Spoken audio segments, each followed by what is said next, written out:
Ahora veamos un ejemplo de consumidor, ¿sí? Vamos a ver la función de gasto mínimo.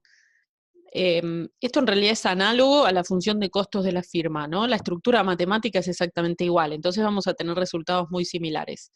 Tenemos la función indirecta de gasto, que la llamamos E, depende de los precios de los bienes y del nivel de utilidad, y es igual a P1 por la demanda compensada y P2 por la demanda compensada. Entonces, acá también vamos a tener un lema de Shepard. En realidad el nombre lema de Shepard se utiliza para costos de la firma. Lo que pasa es que es exactamente análogo el resultado que tenemos para consumidor. Hacemos la derivada de E con respecto a P1, nos da la demanda compensada. La derivada de E con respecto a P2 nos da también la demanda compensada. Entonces, este es el equivalente al lema de Shepard, pero cuando lo miramos sobre la función de gasto mínimo. ¿Sí? Entonces, ¿qué sabemos acá? Sabemos ya entonces que esta derivada es mayor a cero, con lo cual la función de gasto va a ser creciente en el precio. Y además sabemos, porque esta es la demanda compensada, que el efecto de sustitución es negativo, ¿sí?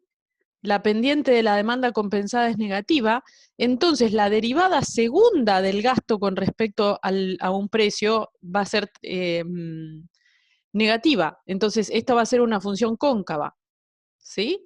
Entonces tenemos que el gasto es creciente y cóncavo en P1, creciente y cóncavo en P2. Cuando decimos que es cóncavo es porque estamos tomando de a una variable, estamos mirando la derivada parcial, ¿sí?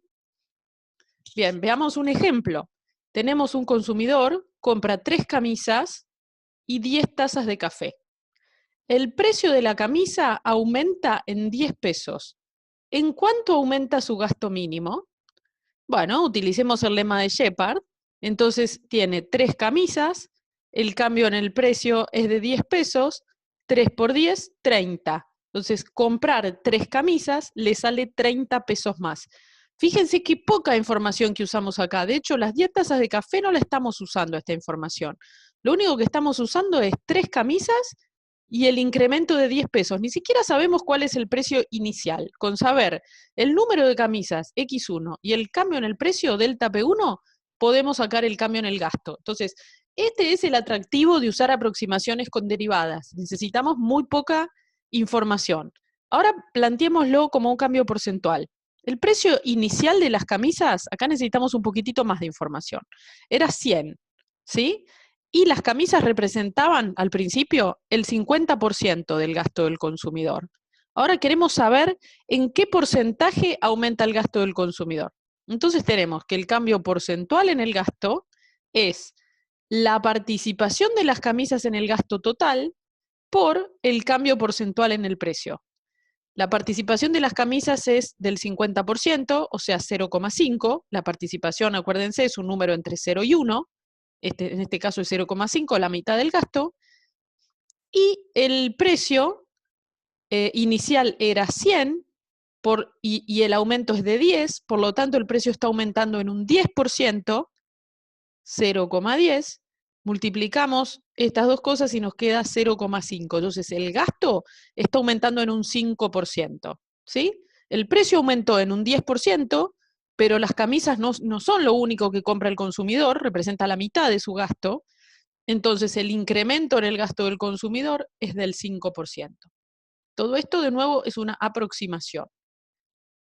¿Por qué es una aproximación? Porque, bueno, igual que en el costo de la firma, el consumidor sustituye el bien que se encarece. Entonces, el consumidor va a comprar menos camisas cuando suba el precio. Por lo tanto, la aproximación lineal del lema de Shepard sobreestima el aumento en el gasto, ¿sí? Entonces, esto es lo que ya dijimos, la función de gasto es creciente en P1 y P2 y es cóncava en cada una de estas dos variables, cuando las tomamos por separado. O sea que el gasto va a tener esta forma. Arrancamos con este precio inicial P10, el gasto es, lo medimos acá sobre esta curva, es E0, ¿sí? Esta es la función de gasto.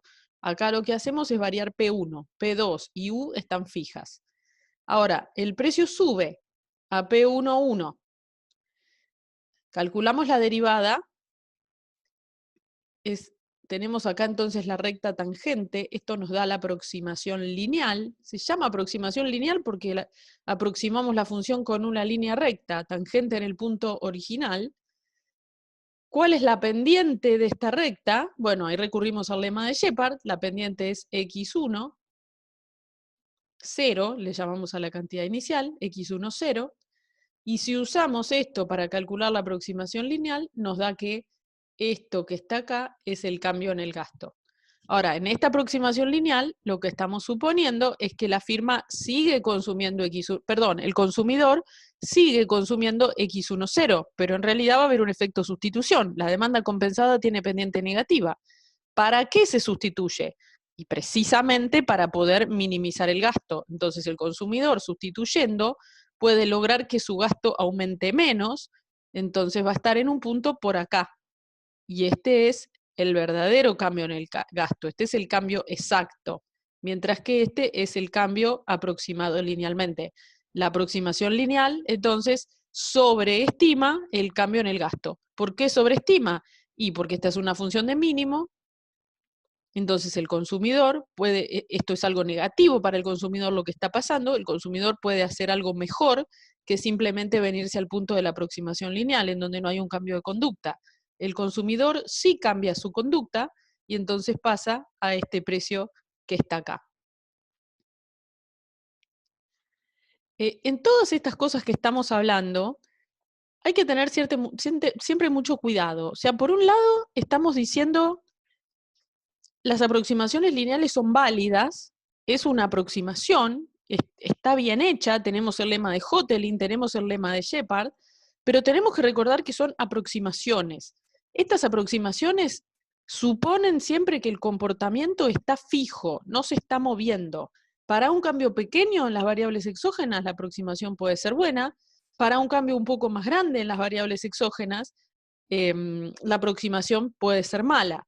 Acá tenemos que tener cuidado como economistas de usar la aproximación teniendo en mente, o sea, lo que es importante también que podamos deducir en cada caso si con la aproximación estamos sobreestimando o subestimando. Este tipo de problemas es lo que a veces caen presos los que hacen política económica, que diseñan cambios en las políticas, ya sea impuestos, lo que sea, cosas que afectan a los precios, y suponen cuando hacen los cálculos, suponen que el comportamiento del consumidor, de las firmas, de los agentes económicos en general, no va a cambiar. Entonces, por un lado, está bien como aproximación lineal, pero por otro lado, hay que tener en mente siempre, es una aproximación. Entonces, si el cambio en el precio va a ser muy grande, puede que esa aproximación esté sobre o subestimando el verdadero cambio.